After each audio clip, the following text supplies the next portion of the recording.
The Adventure of Black Peter. I have never known my friend to be in better form, both mental and physical, than in the year '95. His increasing fame had brought with it an immense practice, and I should be guilty of an indiscretion if I were even to hint at the identity of some of the illustrious clients who crossed our humble threshold in Baker Street.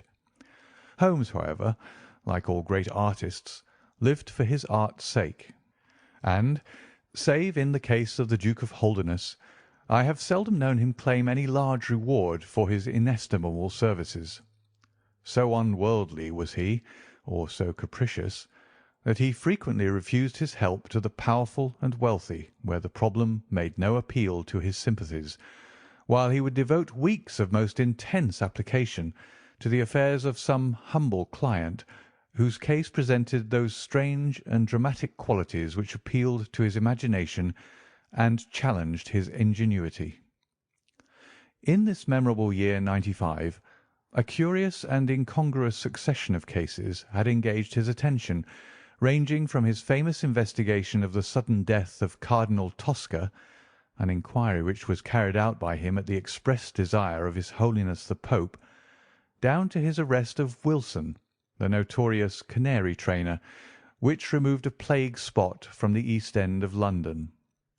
Close on the heels of these two famous cases came the tragedy of Woodman's Lee, and the very obscure circumstances which surrounded the death of Captain Peter Carey.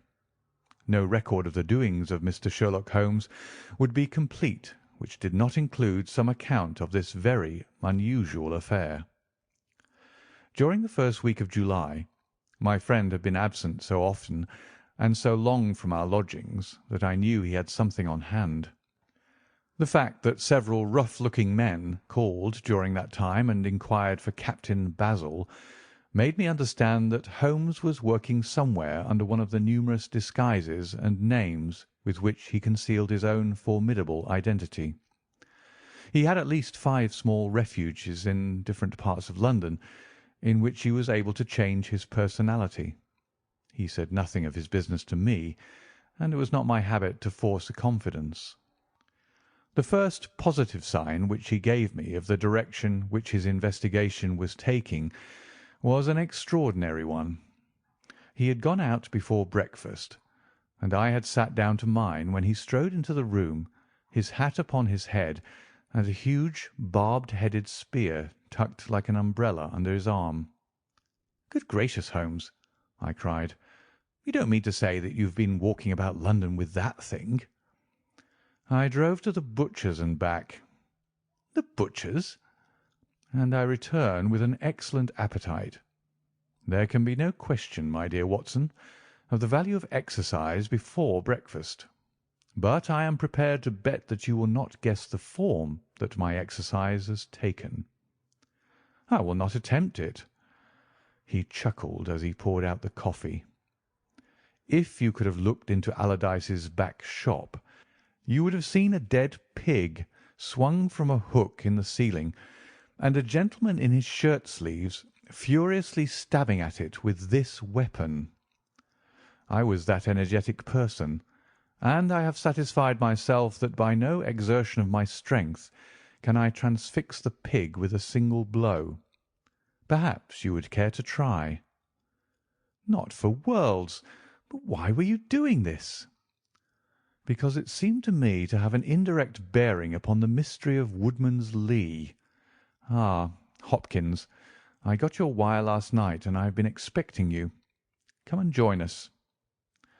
Our visitor was an exceedingly alert man, 30 years of age, dressed in a quiet tweed suit, but retaining the erect bearing of one who was accustomed to official uniform. I recognized him at once as Stanley Hopkins, a young police inspector for whose future Holmes had high hopes, while he in turn professed the admiration and respect of a pupil for the scientific methods of the famous amateur. Hopkins's brow was clouded, and he sat down with an air of deep dejection. "No, thank you, sir. I breakfasted before I came round. I spent the night in town, for I came up yesterday to report." "And what have you to report?" "Failure, sir. Absolute failure. You have made no progress?" "None." "Dear me, I must have a look at the matter." "I wish to heavens that you would, Mr. Holmes. It's my first big chance, and I'm at my wits' end. For goodness' sake, come down and lend me a hand." "Well, well, it just happens that I have already read all the available evidence, including the report of the inquest, with some care. By the way, what do you make of that tobacco pouch found on the scene of the crime? Is there no clue there?" Hopkins looked surprised. "It was the man's own pouch, sir. His initials were inside it, and it was of sealskin, and he was an old sealer." "But he had no pipe?" "No, sir, we could find no pipe. Indeed, he smoked very little, and yet he might have kept some tobacco for his friends." "No doubt. I only mention it because if I had been handling the case I should have been inclined to make that the starting point of my investigation. However, my friend Dr. Watson knows nothing of this matter, and I should be none the worse for hearing the sequence of events once more. Just give us some short sketches of the essentials." Stanley Hopkins drew a slip of paper from his pocket. "I have a few dates here which will give you the career of the dead man. Captain Peter Carey. He was born in '45, 50 years of age. He was a most daring and successful seal and whale fisher. In 1883 he commanded the steam sealer Sea Unicorn of Dundee. He had then had several successful voyages in succession, and in the following year, 1884, he retired. After that he travelled for some years, and finally he bought a small place called Woodman's Lee, near Forest Row in Sussex. There he has lived for 6 years, and there he died just a week ago to-day. There were some most singular points about the man. In ordinary life he was a strict Puritan, a silent, gloomy fellow. His household consisted of his wife, his daughter, aged 20, and 2 female servants. These last were continually changing, for it was never a very cheery situation, and sometimes it became past all bearing. The man was an intermittent drunkard, and when he had the fit on him he was a perfect fiend. He has been known to drive his wife and daughter out of doors in the middle of the night and flog them through the park until the whole village outside the gates was aroused by their screams. He was summoned once for a savage assault upon the old vicar, who had called upon him to remonstrate with him upon his conduct.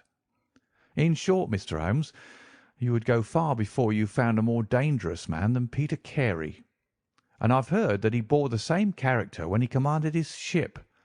He was known in his trade as Black Peter, and the name was given him not only on account of his swarthy features and the colour of his huge beard, but for the humours which were the terror of all around him. I need not say that he was loathed and avoided by every one of his neighbours, and that I have not heard one single word of sorrow about his terrible end. You must have read in the account of the inquest about the man's cabin, Mr. Holmes, but perhaps your friend here has not heard of it. He had built himself a wooden outhouse. He always called it the cabin, a few hundred yards from his house, and it was here that he slept every night. It was a little single-roomed hut, 16 feet by 10. He kept the key in his pocket, made his own bed, cleaned it himself, and allowed no other foot to cross the threshold. There are small windows on each side which were covered by curtains and never opened. One of these windows was turned towards the high road, and when the light burned in it at night the folk used to point it out to each other and wonder what Black Peter was doing in there. That's the window, Mr. Holmes, which gave us one of the few bits of positive evidence that came out at the inquest. You remember that a stonemason named Slater, walking from Forest Row about 1 o'clock in the morning, 2 days before the murder, stopped as he passed the grounds and looked at the square of light still shining among the trees. He swears that the shadow of a man's head turned sideways was clearly visible on the blind, and that this shadow was certainly not that of Peter Carey, whom he knew well. It was that of a bearded man, but the beard was short and bristled forward in a way very different from that of the captain. So he says, but he had been 2 hours in the public house, and it is some distance from the road to the window. Besides, this refers to the Monday, and the crime was done upon the Wednesday. On the Tuesday, Peter Carey was in one of his blackest moods, flushed with drink and as savage as a dangerous wild beast. He roamed about the house, and the women ran for it when they heard him coming. Late in the evening he went down to his own hut. About 2 o'clock the following morning, his daughter, who slept with her window open, heard a most fearful yell from that direction, but it was no unusual thing for him to bawl and shout when he was in drink, so no notice was taken. On rising at 7, one of the maids noticed that the door of the hut was open, but so great was the terror which the man caused that it was midday before anyone would venture down to see what had become of him. Peeping into the open door, they saw a sight which sent them flying with white faces into the village. Within an hour I was on the spot and had taken over the case. Well, I have fairly steady nerves, as you know, Mr. Holmes, but I give you my word that I got a shake when I put my head into that little house. It was droning like a harmonium with flies and bluebottles, and the floor and the walls were like a slaughter-house. He had called it a cabin, and a cabin it was, sure enough, for you'd have thought that you were in a ship. There was a bunk at one end, a sea-chest, maps and charts, a picture of the sea unicorn, a line of log-books on a shelf, all exactly as one would expect to find it in a captain's room. And there, in the middle of it, was the man himself, his face twisted like a lost soul in torment, and his great brindled beard stuck upward in his agony. Right through his broad breast a steel harpoon had been driven, and it had sunk deep into the wood of the wall behind him. He was pinned like a beetle on a card. Of course, he was quite dead, and had been so from the instant that he had uttered that last yell of agony. I know your methods, sir, and I applied them. Before I permitted anything to be moved, I examined most carefully the ground outside, and also the floor of the room. There were no footmarks. Meaning you saw none? I assure you, sir, that there were none. My good Hopkins, I have investigated many crimes, but I have never yet seen one which was committed by a flying creature. As long as the criminal remains upon 2 legs, so long must there be some indentation, some abrasion, some trifling displacement, which can be detected by the scientific searcher. It is incredible that this blood-bespattered room contained no trace which could have aided us. I understand, however, from the inquest, that there were some objects which you failed to overlook. The young inspector winced at my companion's ironical comments. I was a fool not to call you in at the time, Mr. Holmes. However, that's past praying for now. Yes, there were several objects in the room which called for special attention. One was the harpoon with which the deed was committed. It had been snatched down from a rack on the wall. 2 others remained there, and there was a vacant place for the third. On the stock was engraved SS Seacorn, Dundee. This seemed to establish that the crime had been done in a moment of fury, and that the murderer had seized the first weapon which came his way. The fact that the crime was committed at 2 in the morning, and yet Peter Carey was fully dressed, suggested that he had had an appointment with the murderer, which is borne out by the fact that a bottle of rum and 2 dirty glasses stood upon the table. Yes, said Holmes, I think that both inferences are permissible. Was there any other spirit but rum in the room? Yes, and there was a tantalus containing brandy and whisky on the sea-chest. It is of no importance to us, however, since the decanters were full, and it had therefore not been used. For all that, its presence has some significance, said Holmes. However, let us hear some more about the objects which do seem to you to bear upon the case. There was this tobacco pouch upon the table. What part of the table? It lay in the middle. It was, of course, sealskin, the straight-haired skin with a leather thong to bind it. Inside was P.C. on the flap. There was half an ounce of strong ship's tobacco in it. Excellent. What more? Stanley Hopkins drew from his pocket a drab-covered notebook. The outside was rough and worn, the leaves discoloured. On the first page were written the initials J.H.N. and the date 1883. Holmes laid it on the table and examined it in his minute way, while Hopkins and I gazed over each shoulder. On the second page were the printed letters C.P.R., and then came several sheets of numbers. Another heading was Argentine, another Costa Rica, and another San Paulo, each with pages of signs and figures after it. "What do you make of these?" asked Holmes. They appear to be lists of stock exchange securities. I thought that J.H.N. were the initials of a broker, and that C.P.R. may have been his client. "Try Canadian Pacific Railway," said Holmes. Stanley Hopkins swore between his teeth and struck his thigh with his clenched hand. "What a fool I've been!" he cried. "Of course, it is as you say. Then J.H.N. are the only initials we have to solve. I have already examined the old Stock Exchange lists, and I can find no one in 1883, either in the house or among the outside brokers, whose initials correspond with these. Yet I feel that the clue is the most important one that I hold.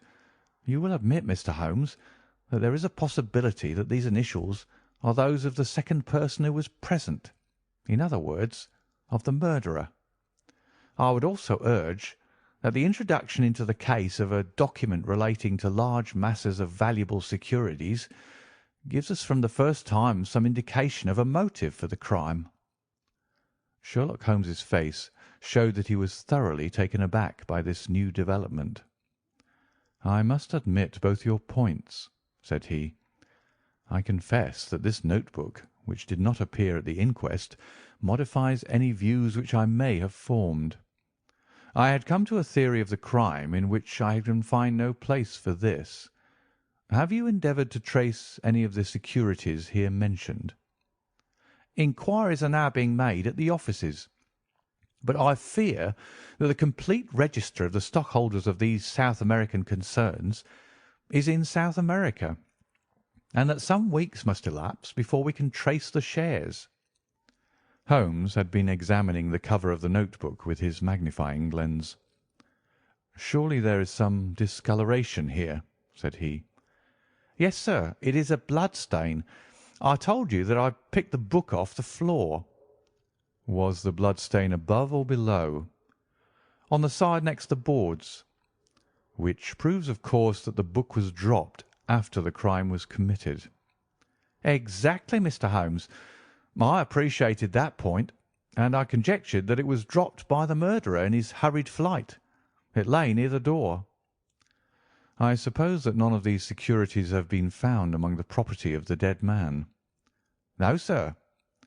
"Have you any reason to suspect robbery?" "No, sir. Nothing seemed to have been touched." "Dear me, it is certainly a very interesting case. Then there was a knife, was there not?" "A sheath knife, still in its sheath. It lay at the feet of the dead man. Mrs. Carey has identified it as being her husband's property." Holmes was lost in thought for some time. "Well," said he at last, "I suppose I shall have to come out and have a look at it." Stanley Hopkins gave a cry of joy. "Thank you, sir. That will indeed be a weight off my mind." Holmes shook his finger at the inspector. "It would have been an easier task a week ago," said he, "but even now my visit may not be entirely fruitless. Watson, if you can spare the time, I should be very glad of your company. If you will call a four-wheeler, Hopkins, we shall be ready to start for Forest Row in a quarter of an hour." Alighting at the small wayside station, we drove for some miles through the remains of widespread woods, which were once part of that great forest which for so long held the Saxon invaders at bay, the impenetrable Weald, for 60 years the bulwark of Britain. Vast sections of it have been cleared, for this is at the seat of the first ironworks of the country, and the trees have been felled to smelt the ore. Now the richer fields of the north have absorbed the trade, and nothing save those ravaged groves and great scars in the earth show the work of the past. Here, in a clearing upon the green slope of a hill, stood a long, low stone house, approached by a curving drive running through the fields. Nearer the road, and surrounded on 3 sides by bushes, was a small outhouse, one window and the door facing in our direction. It was the scene of the murder. Stanley Hopkins led us first to the house, where he introduced us to a haggard, grey-haired woman, the widow of the murdered man, whose gaunt and deep-lined face, with the furtive look of terror in the depths of her red-rimmed eyes, told of the years of hardship and ill usage which she had endured. With her was her daughter, a pale, fair-haired girl whose eyes blazed defiantly at us as she told us that she was glad that her father was dead, and that she blessed the hand which had struck him down. It was a terrible household that Black Peter Carey had made for himself, and it was with a sense of relief that we found ourselves in the sunlight again, and making our way along a path which had been worn across the fields by the feet of the dead man. The outhouse was the simplest of dwellings, wooden-walled, shingle-roofed, one window beside the door and one on the farther side. Stanley Hopkins drew the key from his pocket, and had stooped to the lock when he paused with a look of attention and surprise upon his face. "Someone has been tampering with it," he said. There could be no doubt of the fact. The woodwork was cut, and the scratches showed white through the paint, as if they'd been that instant done. Holmes had been examining the window. "Someone has tried to force this also. Whoever it was has failed to make his way in. He must have been a very poor burglar." "This is a most extraordinary thing," said the inspector. "I could swear that these marks were not here yesterday evening." "Some curious person from the village, perhaps?" I suggested. "Very unlikely. Few of them would dare to set foot in the grounds, far less try to force their way into the cabin. What do you think of it, Mr. Holmes?" "I think that fortune is very kind to us." "You mean that the person will come again?" "It is very probable. He came expecting to find the door open. He tried to get in with the blade of a very small penknife. He could not manage it. What would he do?" "Come again next night with a more useful tool." "So I should say. It will be our fault if we are not there to receive him. Meanwhile, let me see the inside of the cabin." The traces of the tragedy had been removed, but the furniture within the little room still stood as it had been on the night of the crime. For 2 hours, with most intense concentration, Holmes examined every object in turn, but his face showed that his quest was not a successful one. Only once he paused in his patient investigation. "Have you taken anything off this shelf, Hopkins?" "No, I've moved nothing." "Something has been taken. There is less dust in this corner of the shelf than elsewhere. It may have been a book lying on its side. It may have been a box. Well, well, I can do nothing more. Let us walk in these beautiful woods, Watson, and give a few hours to the birds and the flowers. We shall meet you here later, Hopkins, and see if we can come closer quarters with the gentleman who has paid this visit in the night." It was past 11 o'clock when we formed our little ambuscade. Hopkins was for leaving the door of the hut open, but Holmes was of the opinion that this would rouse the suspicions of the stranger. The lock was a perfectly simple one, and only a strong blade was needed to push it back. Holmes also suggested that we should wait not inside the hut but outside it, among the bushes which grew round the farther window. In this way we should be able to watch our man if he struck a light, and see what his object was in this stealthy nocturnal visit. It was a long and melancholy vigil, and yet brought with it something of the thrill which the hunter feels when he lies beside the water pool and waits for the coming of the thirsty beast of prey. What savage creature was it which might steal upon us out of the darkness?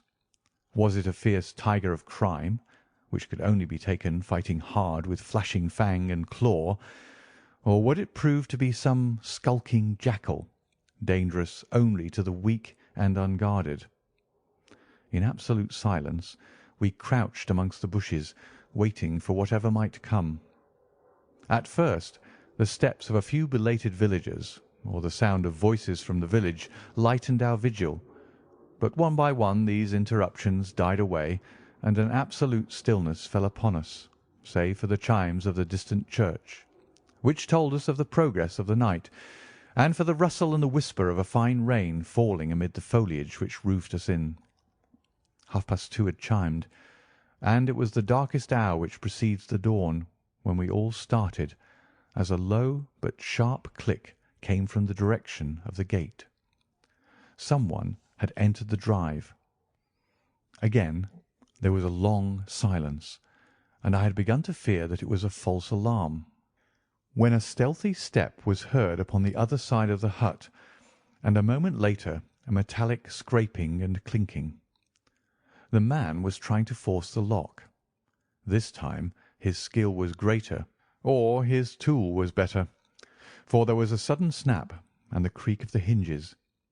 Then a match was struck, and next instant the steady light from a candle filled the interior of the hut. Through the gauze curtain our eyes were all riveted upon the scene within. The nocturnal visitor was a young man, frail and thin, with a black moustache which intensified the deadly pallor of his face. He could not have been much above 20 years of age. I have never seen any human being who appeared to be in such a pitiable fright, for his teeth were visibly chattering, and he was shaking in every limb. He was dressed like a gentleman, in Norfolk jacket and knickerbockers, with a cloth cap upon his head. We watched him, staring round with frightened eyes. Then he laid the candle end upon the table and disappeared from our view into one of the corners. He returned with a large book, one of the log books which formed a line upon the shelves. Leaning on the table, he rapidly turned over the leaves of this volume until he came to the entry which he sought. Then, with an angry gesture of his clenched hand, he closed the book, replaced it in the corner, and put out the light. He had hardly turned to leave the hut when Hopkins's hand was on the fellow's collar, and I heard his loud gasp of terror as he understood that he was taken. The candle was relit, and there was our wretched captive, shivering and cowering in the grasp of the detective. He sank down upon the sea-chest and looked helplessly from one of us to the other. "Now, my fine fellow," said Stanley Hopkins, "who are you, and what do you want here?" The man pulled himself together and faced us with an effort at self-composure. "You are detectives, I suppose," said he. "You imagine I am connected with the death of Captain Peter Carey. I assure you that I am innocent." "We'll see about that," said Hopkins. "First of all, what is your name?" "It is John Hopley Nelligan." I saw Holmes and Hopkins exchange a quick glance. "What are you doing here?" "Can I speak confidentially?" "No, certainly not." "Why should I tell you?" "If you have no answer, it may go badly with you at the trial." The young man winced. "Well, I will tell you," he said. "Why should I not? And yet I hate to think of this old scandal gaining a new lease of life. Did you ever hear of Dawson and Nelligan?" I could see from Hopkins' face that he never had, but Holmes was keenly interested. "You mean the West Country bankers," said he. "They failed for £1 million, ruined half the county families of Cornwall, and Nelligan disappeared." "Exactly. Nelligan was my father." At last we were getting something positive, and yet it seemed a long gap between an absconding banker and Captain Peter Carey pinned against the wall with one of his own harpoons. We all listened intently to the young man's words. "It was my father who was really concerned. Dawson had retired. I was only 10 years of age at the time, but I was old enough to feel the shame and horror of it all. It has always been said that my father stole all the securities and fled. It is not true. It was his belief that if he were given time in which to realize them, all would be well and every creditor paid in full. He started in his little yacht for Norway just before the warrant was issued for his arrest. I can remember that last night, when he bade farewell to my mother. He left us a list of the securities he was taking, and he swore that he would come back with his honour cleared, and that none who had trusted him would suffer. Well, no word was ever heard from him again. Both the yacht and he vanished utterly. We believed, my mother and I, that he and it, with the securities that he had taken with him, were at the bottom of the sea. We had a faithful friend, however, who is a business man, and it was he who discovered some time ago that some of the securities which my father had with him had reappeared on the London market. You can imagine our amazement. I spent months in trying to trace them, and at last, after many doubtings and difficulties, I discovered that the original seller had been Captain Peter Carey, the owner of this hut. Naturally, I made some inquiries about the man.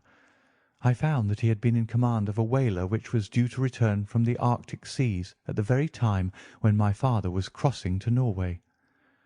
The autumn of that year was a stormy one, and there was a long succession of southerly gales. My father's yacht may well have been blown to the north, and there met by Captain Peter Carey's ship. If that was so, what had become of my father? In any case, if I could prove from Peter Carey's evidence how these securities came on the market, it would be a proof that my father had not sold them, and that he had no view to personal profit when he took them.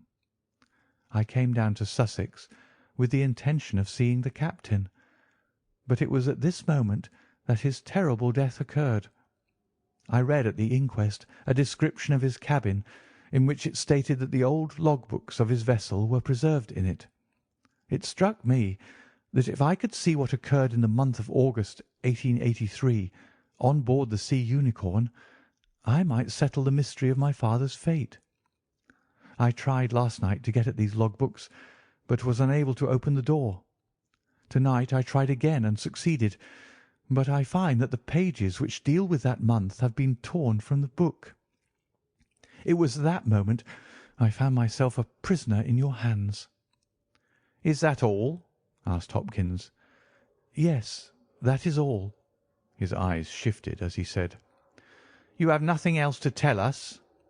He hesitated. "No, there is nothing." "You have not been here before last night?" "No." "Then how do you account for that?" cried Hopkins, as he held up the damning notebook with the initials of our prisoner on the first leaf and the blood stain on the cover. The wretched man collapsed. He sank his face in his hands and trembled all over. "Where did you get it?" he groaned. "I didn't know. I thought I'd lost it at the hotel." "That's enough," said Hopkins sternly. "Whatever else you have to say, you must say it in court. You will walk down with me now to the police station. Well, Mr. Holmes, I am very much obliged to you and to your friend for coming down to help me. As it turns out, your presence was unnecessary, and I would have brought the case to this successful issue without you. But, none the less, I am grateful. Rooms have been reserved for you at the Bramley Hotel, so we can all walk down to the village together." "Well, Watson, what do you think of it?" asked Holmes as we travelled back next morning. "I can see that you're not satisfied." "Oh, yes, my dear Watson, I am perfectly satisfied. At the same time, Stanley Hopkins's methods do not commend themselves to me. I am disappointed in Stanley Hopkins. I had hoped for better things from him. One should always look for a possible alternative and provide against it. It is the first rule of criminal investigation." "What, then, is the alternative?" The line of investigation which I have myself been pursuing. It may give us nothing, I cannot tell, but at least I shall follow it to the end." Several letters were waiting for Holmes at Baker Street. He snatched one of them, opened it, and burst out into a triumphant chuckle of laughter. "Ha! Excellent, Watson!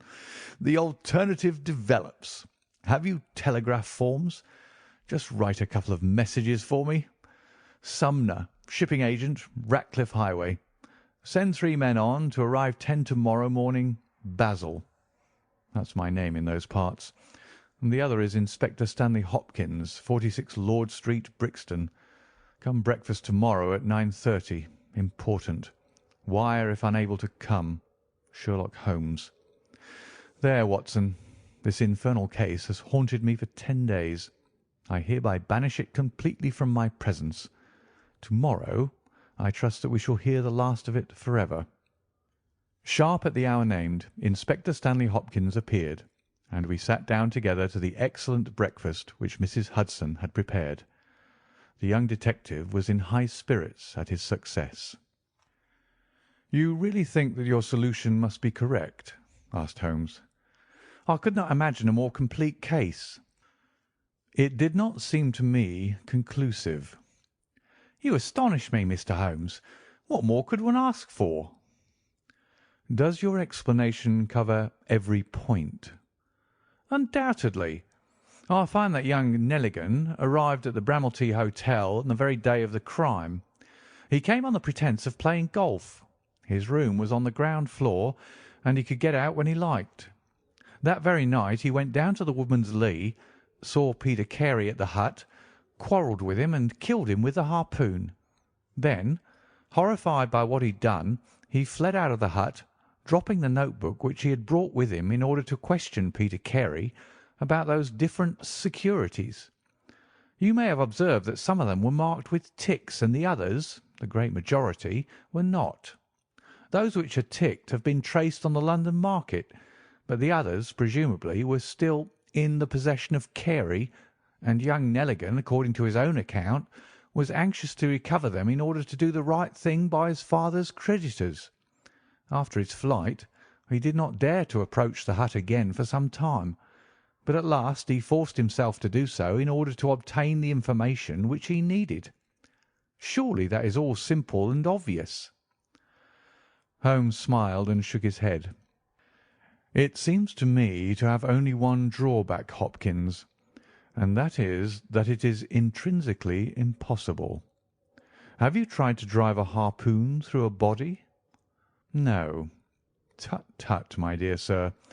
You must really pay attention to these details. My friend Watson could tell you that I spent a whole morning in that exercise. It is no easy matter, and requires a strong and practised arm. But this blow was delivered with such violence that the head of the weapon sank deep into the wall. Do you imagine that this anemic youth was capable of so frightful an assault? Is he the man who hobnobbed in rum and water with Black Peter in the dead of the night? Was it his profile that was seen on the blind 2 nights before? No, no, Hopkins. It is another and more formidable person for whom we must seek." The detective's face had grown longer and longer during Holmes's speech. His hopes and his ambitions were all crumbling about him, but he would not abandon his position without a struggle. "You can't deny that Nelligan was present that night, Mr. Holmes. The book will prove that. I fancy that I have evidence enough to satisfy a jury, even if you are able to pick a hole in it. Besides, Mr. Holmes, I have laid my hand upon my man. As to this terrible person of yours, where is he?" "I rather fancy that he is on the stair," said Holmes serenely. "I think, Watson, that you would do well to put that revolver where you can reach it." He rose and laid a written paper upon a side table. "Now we are ready," said he.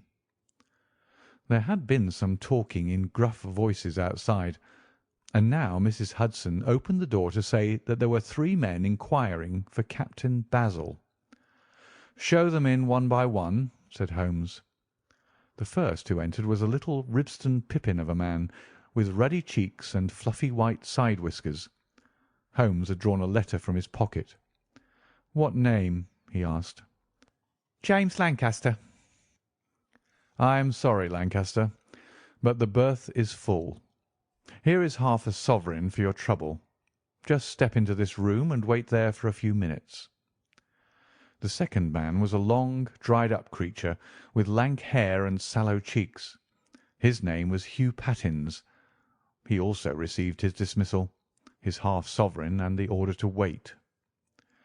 The third applicant was a man of remarkable appearance.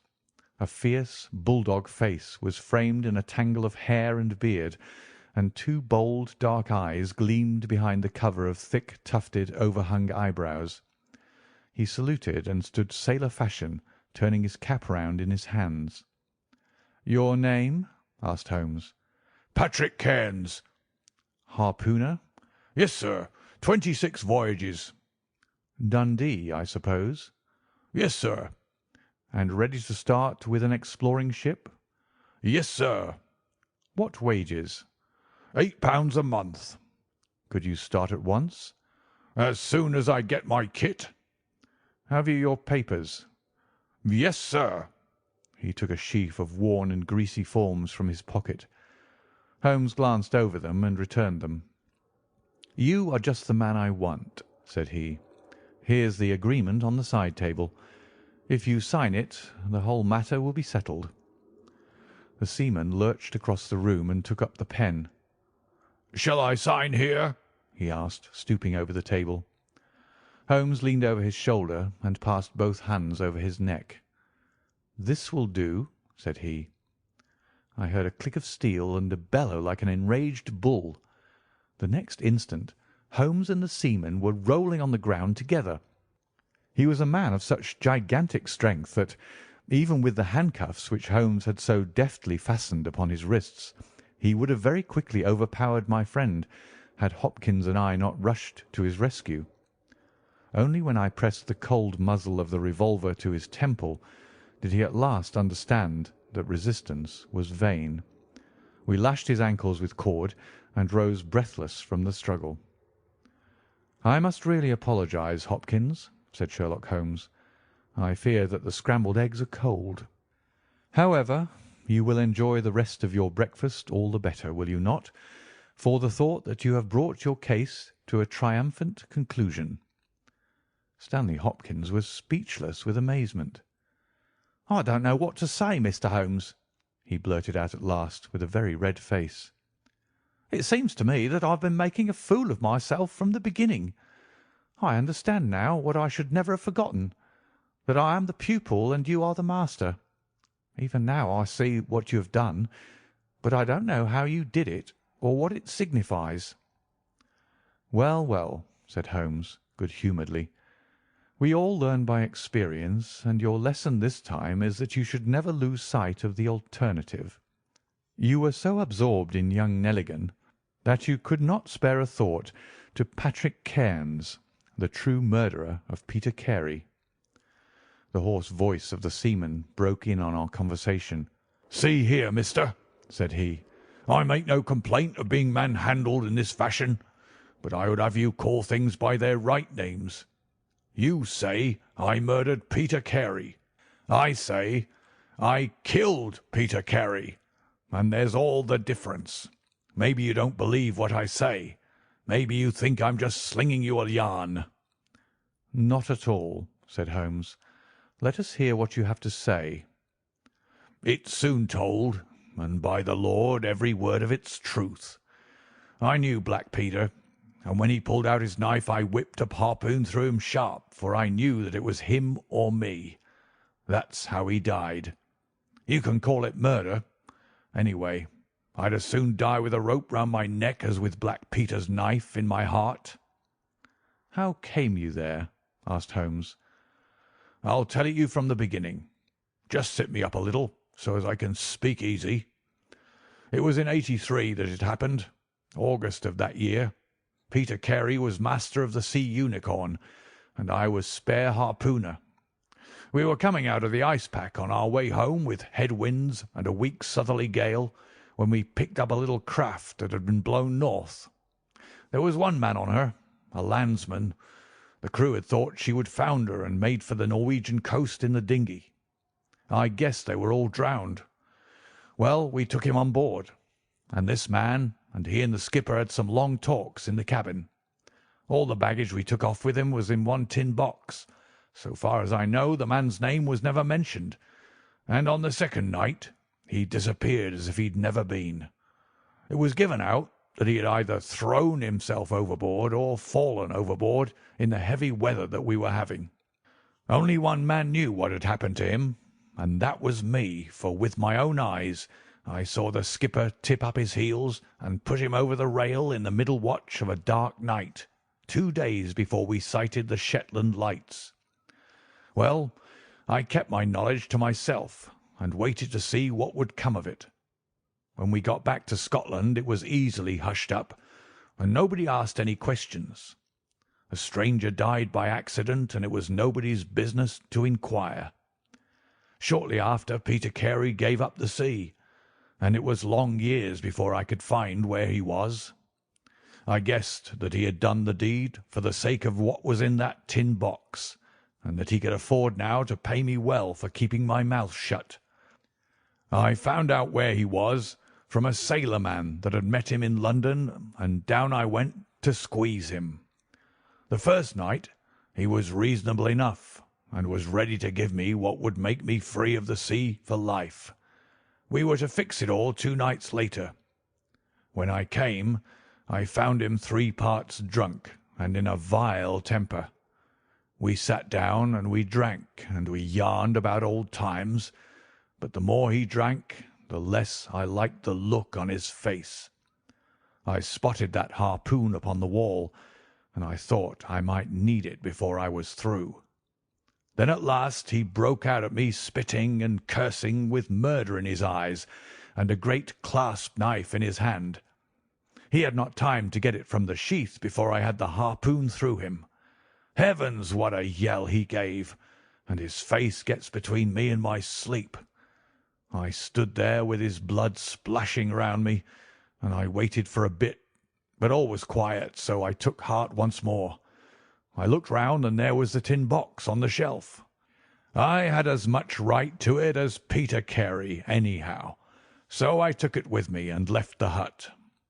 Like a fool I left my baccy pouch upon the table. Now I'll tell you the queerest part of the whole story. I had hardly got outside the hut when I heard someone coming, and I hid among the bushes. A man came slinking along, went into the hut, gave a cry as if he'd seen a ghost, and legged it as hard as he could run until he was out of sight. Who he was or what he wanted is more than I can tell. For my part, I walked 10 miles, got a train at Tunbridge Wells, and so reached London, and no one the wiser. Well, when I came to examine the box, I found there was no money in it, and nothing but papers that I would not dare to sell. I had lost my hold on Black Peter and was stranded in London without a shilling. There was only my trade left. I saw these advertisements about harpooners and high wages, so I went to the shipping agents and they sent me here. That's all I know, and I say again that if I killed Black Peter, the law should give me thanks, for I saved them the price of a hempen rope." "A very clear statement," said Holmes, rising and lighting his pipe. "I think, Hopkins, that you should lose no time in conveying your prisoner to a place of safety. This room is not well adapted for a cell, and Mr. Patrick Cairns occupies too large a proportion of our carpet." "Mr. Holmes," said Hopkins, "I do not know how to express my gratitude. Even now I don't understand how you attained this result." "Simply by having the good fortune to get the right clue from the beginning. It is very possible if I had known about this notebook it might have led away my thoughts as it did yours. But all I heard pointed in the one direction. The amazing strength, the skill in the use of the harpoon, the rum and water, the sealskin tobacco pouch with the coarse tobacco, all these pointed to a seaman, and one who had been a whaler. I was convinced that the initials P.C. upon the pouch were a coincidence, and not those of Peter Carey, since he seldom smoked, and no pipe was found in his cabin. You remember that I asked whether whisky and brandy were in the cabin. You said they were. How many landsmen are there who would drink rum when they could get these other spirits? Yes, I was certain it was a seaman. And how did you find him? My dear sir, the problem had become a very simple one. If it were a seaman, it could only be a seaman who had been with him on the Sea Unicorn. So far as I could learn, he had sailed in no other ship. I spent 3 days in wiring to Dundee, and at the end of that time I had ascertained the names of the crew of the Sea Unicorn in 1883.